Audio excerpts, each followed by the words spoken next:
Pessoal, boa noite. Dando continuidade aí à aula passada, onde nós abordamos os biomas brasileiros, como todos sabem, não deu tempo de terminá-los. Então nós vamos novamente apresentar alguns que nós já comentamos semana passada e apresentar os demais que restaram, que não deu tempo de terminar. Então eu trouxe aí uma conceituação do termo bioma, né? Existem várias definições que nós podemos encontrar na literatura, na internet, mas aqui eu decidi colocar essa para mostrar para vocês, né? Que o bioma é uma unidade biológica, um espaço geográfico, cujas características específicas são definidas tanto pelo macroclima, fitofisionomia, o solo e também a altitude, né?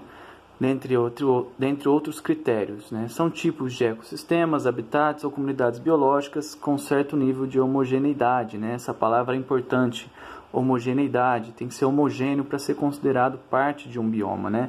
E qual seria a diferença aí de um bioma para o ecossistema?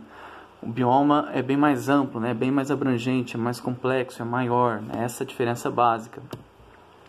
Então, de acordo com o IBGE, nós temos aí esses 6 biomas no território brasileiro, que é o Cerrado, a Amazônia, a Caatinga, Mata Atlântica, o Pantanal e o Pampa. Existem outros biomas, né, os biomas de transição, porém, esses são os principais, esses são os biomas que nós utilizamos, né, nas provas, nos pré-vestibulares, no Enem, geralmente cai sobre esses 6 biomas, né? E aí eles estão divididos no mapa, no território brasileiro. Então, cada bioma aí tem uma representatividade até com uma certa região do país, né? Então, nós temos ali o bioma Amazônia, ali no norte do país. A Caatinga já chega ali pelo nordeste. A Mata Atlântica pega quase todo o litoral brasileiro. O Cerrado e o Pantanal ali pelo centro-oeste. E o bioma Pampa na nossa região sul. Então, nós comentamos semana passada. Iniciamos pelo bioma Amazônia, que é aí o maior bioma brasileiro, também possui maior diversidade biológica, tem uma fauna e uma flora muito rica, né?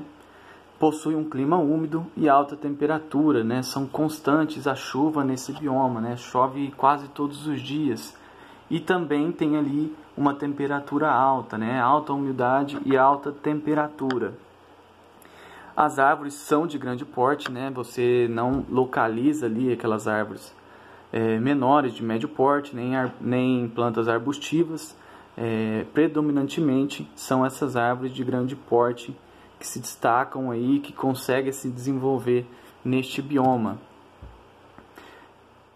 Apesar dessa beleza toda, como nós podemos ver na imagem, né, essa exuberância toda vegetal, ele possui um solo pobre, né, à exceção das várzeas, né. Essas várzeas são solos ali nas beiras dos rios, né, que ladeiam os rios, né, que quando no período das águas, no período da cheia, após chegar até essa várzea, chegar até esses barrancos, vamos dizer assim, depois que o rio desce, né, que o rio abaixa, ele deposita ali diversos nutrientes. Então essas várzeas têm uma fertilidade mais alta em relação ao demais território da floresta, né? Então possuem um solo pobre, porque são diversos os fatores que causam isso, né? Entre eles, por exemplo, essas árvores de grande porte não permitem, né, que a entrada do sol, por exemplo, né, da iluminação. Então plantas menores precisam da luz, né, para se desenvolver, da fotossíntese. Também a pouca decomposição da matéria orgânica, né?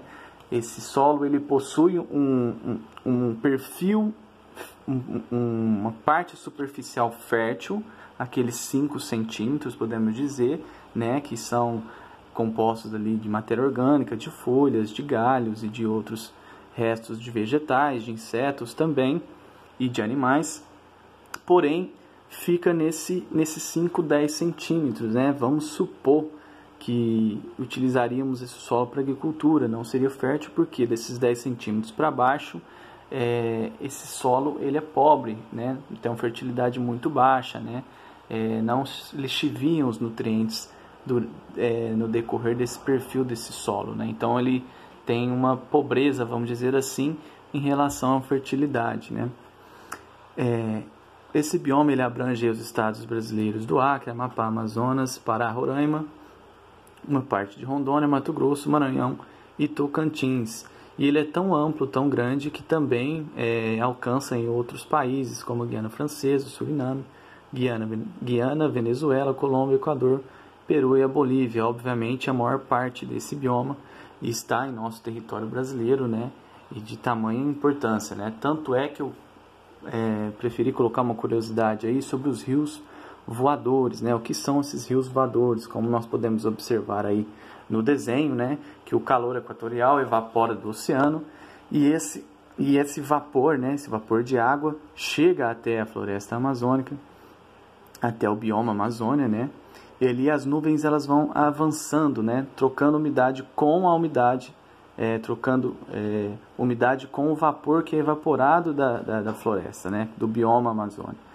E por que rios voadores? Porque eles estão sempre em constante movimento. E o movimento é esse mesmo que a flechinha segue aí, né? Ele vai ali para a esquerda quando chega nos Andes. Como os Andes, vocês sabem, né? São aquelas montanhas muito altas, fazem com que vá descendo todo esse vapor, toda essa água, né? Ali para o centro-oeste, para o sudeste e para o sul.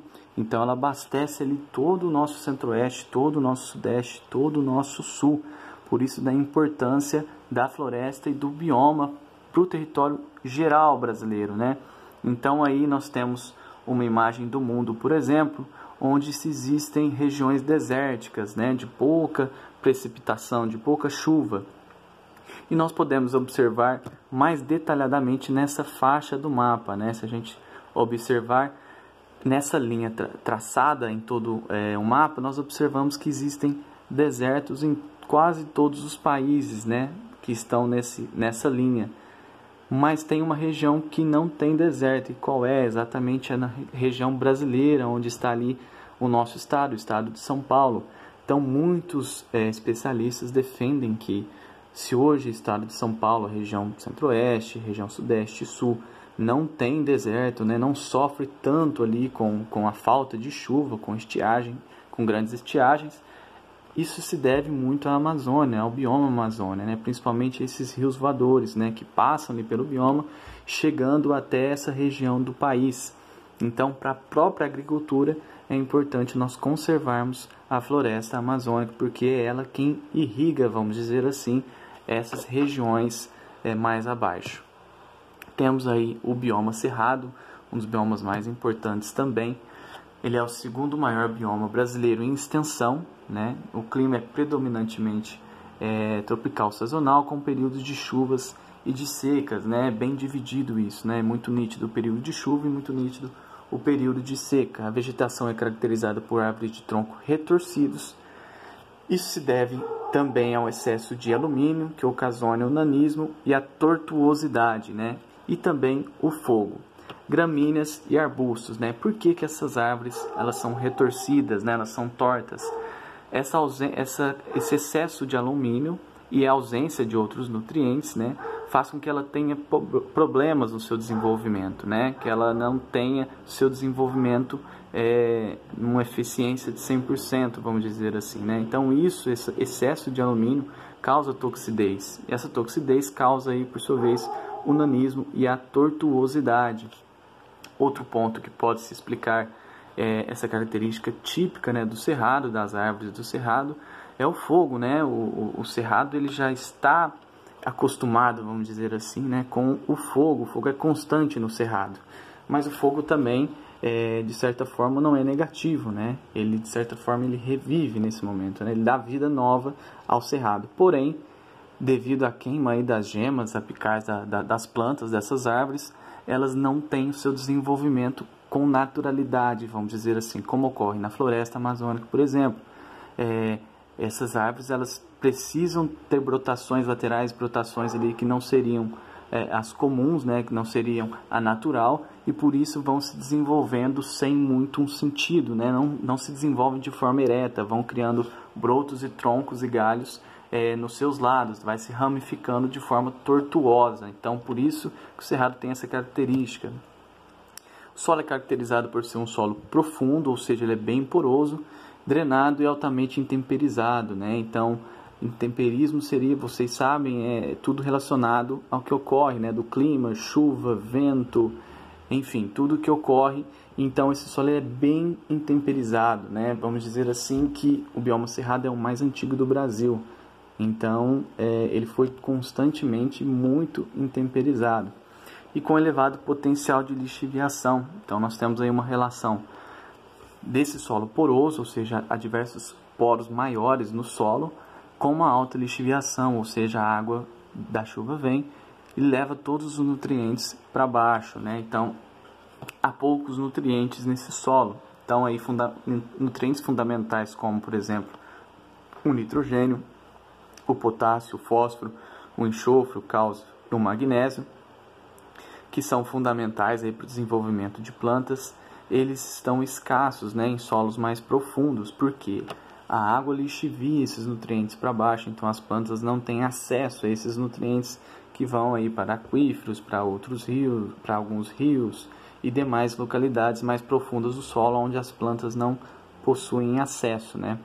Uma curiosidade do Cerrado, algumas curiosidades do Cerrado, que é a agricultura no Cerrado, porque é uma curiosidade, né? Porque antigamente, há alguns anos, algumas décadas atrás, o Cerrado não tinha valor, né? Muitos fazendeiros, proprietários não queriam terras, né? Então, se comercializavam por pequenos preços, né? Por preços baixos, não tinham valor nenhum o Cerrado, muito devido a esse problema do solo de baixa fertilidade. Porém, hoje, né, devido à alta tecnologia da agricultura, devido à correção do solo, calagem, gessagem, adubações, ele se tornou aí esse bioma se tornou um bioma muito importante para a agricultura. Tanto é que hoje 60% dos grãos são cultivados aí no bioma cerrado. Também tem essa outra característica e curiosidade, que é a floresta invertida, né? Enquanto as árvores não possuem um alto porte, como na Amazônia, por exemplo, elas possuem raízes muito profundas, né? Porque precisam buscar água mais profundamente, bem como esses nutrientes que estão lá embaixo, né? Então, essas raízes chegam aí a 9 metros, 10 metros de comprimento, enquanto ali a parte aérea da planta chega aí a 1 a 2 metros, né? Então, essa floresta invertida nesse sentido, né?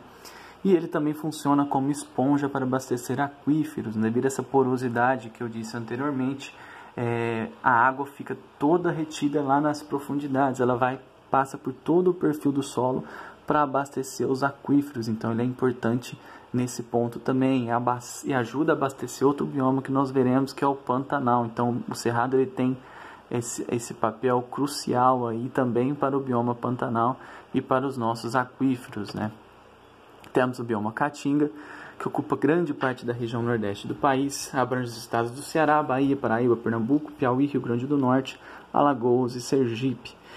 E uma característica dele, ele é o único exclusivamente brasileiro, né? Só existe no Brasil esse bioma. É um bioma nosso, vamos dizer assim, né? Essa planta aí embaixo, inclusive, é o xique-xique, né? É uma das plantas características desse bioma. Além disso, a presença desse tipo de bioma em pequenas partes dos estados do Maranhão e de Minas Gerais, né? As plantas nesse bioma, elas têm essa característica própria, que são de cactos, plantas que conseguem armazenar água, porque a precipitação é pouca durante o ano, né? Essas plantas elas se adaptaram com o intuito, né, obviamente, de sobrevivência e de conseguir armazenar água para todo o período de estiagem que assola esse bioma, como nós sabemos, né? Também possui um clima semiárido, né, que é típico dessas regiões que recebem precipitação abaixo da evapotranspiração. Ou seja, as plantas evaporam, perdem água e não é reposto pela chuva, né? Então, possui esse clima atípico, né, vamos dizer assim. Então, além das plantas terem essa capacidade de armazenar água, essas plantas arbóreas, né, de portes maiores, elas possuem raízes muito profundas, porque elas conseguem puxar água lá nas partes mais profundas do solo, né, do lençol freático, por exemplo. Então essas plantas, essas árvores de porte mais alto, elas possuem essa característica de raízes muito profundas, né. Devido à seca, ela tem aí um solo pedregoso, é relativamente fértil, porém é compactado, né? A seca causa isso, né? Os colóides, eles ficam ficam enxutos, então eles ficam mais colados e formam essas pedras. Ou seja, é fértil, tem nutrientes nesse solo, porém ele é compactado, necessitaria também para a agricultura realizar algumas operações. Então aí as plantas têm os cactos e árvores com raízes profundas, né? Existem alguns arbustos, mas principalmente esses dois tipos de plantas.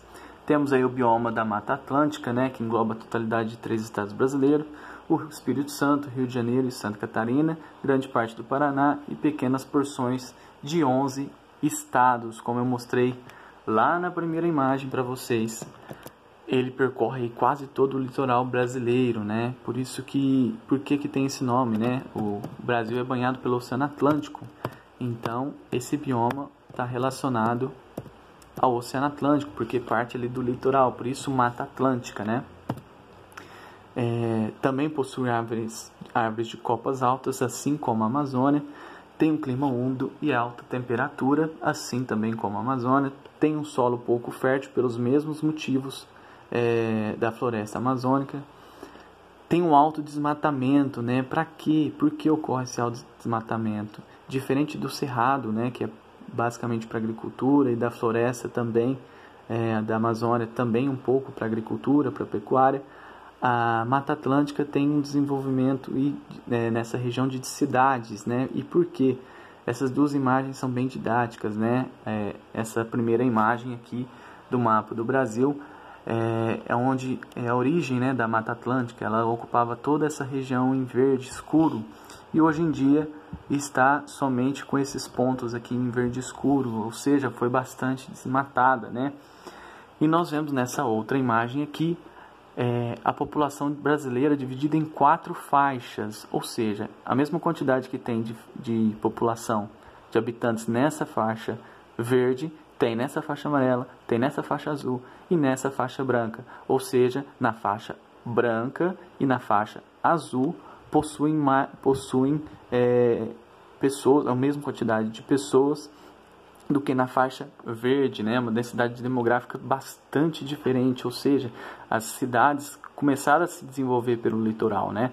E as pessoas estão em maior quantidade no litoral do Brasil. Então, isso ocasionou esse desmatamento todo na Mata Atlântica, né? Para o desenvolvimento de cidades, né? Principalmente.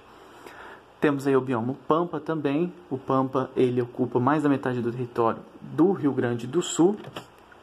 Como nós podemos observar nessa imagem aí, ele é o único bioma que é exclusivamente de um estado apenas, né?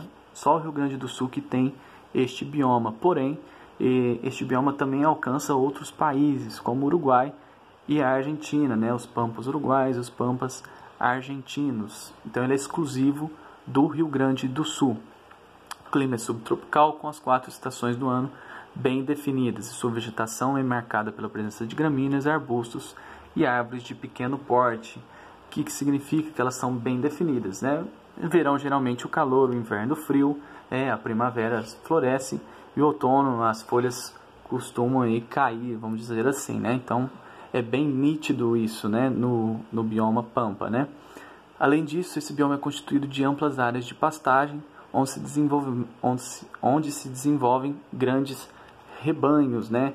O Pampa, o significado de Pampa significa plano, né? Então, há várias áreas nesse bioma que são planas, então são típicas aí para criação de gado, né? Então, é muito utilizado aí no Rio Grande do Sul para áreas de pastagens. Também possui um solo fértil, isso facilita, né, o desenvolvimento de pasto e de outras culturas, como a soja, que também é bastante cultivada nesse bioma. E por fim, o bioma Pantanal. Aí nós temos essa imagem, o jaburu, que é a ave símbolo do bioma Pantanal, né? Se encontra bastante dessa espécie no bioma Pantanal. Ele é muito caracterizado pela beleza. Inclusive, acho que é o bioma mais bonito do Brasil. Nós temos aí a Vitória Régia no Pantanal. Temos aí alguns flamingos. Então, é um bioma riquíssimo, né, na diversidade, né? Tanto da fauna, tanto da flora. É o de menor extensão territorial do país, abrange 2 estados brasileiros, Mato Grosso e o Mato Grosso do Sul. O clima é tropical, continental, com altas temperaturas e chuvas, de verão chuvoso e inverno seco, né? É bem claro isso, né? No inverno tem baixas precipitações, né? E no verão é bastante chuvoso, onde ocorre aquelas áreas alagadas, bem típico do Pantanal, né? A vegetação é marcada pelas gramíneas, árvores de médio porte, plantas rasteiras e arbustos, né? Bastante diversificada, né? O nome desse bioma remete às regiões alagadiças presentes ou não, ou seja, os pântanos, né? Por isso se deu esse nome de Pantanal, porque é uma região que fica bastante alagada por um longo tempo, vamos dizer assim, né? É o menor bioma brasileiro, como eu disse, e é a maior planície de inundação do mundo, né? Com 250 mil km² de extensão, considerado pela Unesco Patrimônio Natural Mundial e reserva da biosfera. Então ele tem uma importância mundial, né? Não só brasileira. E mesmo assim ele também tem uma característica de ser um ponto ali de destino de boiadas, né? Muitas boiadas que estão ali na região centro-oeste se deslocam, né, durante esse período para que a boiada fique aí nessas regiões alagadas, né, para sobreviverem, né? E aqui eu separei duas questõezinhas para vocês, quem puder fazer, faça em casa, que é: o cerrado se caracteriza por conter, então aí você tem as cinco opções, opção A, B, C, D e E, que eu comentei para vocês. E a questão 2, né, complete: a Mata Atlântica está sendo destruída porque, né, cada bioma tem uma destruição diferente, né, infelizmente. Mas a Mata Atlântica tem uma destruição específica, né, ocorreu por um motivo específico, né. Então, espero aí que vocês possam responder e mandar as respostas aí no grupo quando desejarem, né. Após assistirem a aula, fiquem à vontade para me enviar e tirar qualquer tipo de dúvida. Então, quero agradecer a todos e até a próxima aula.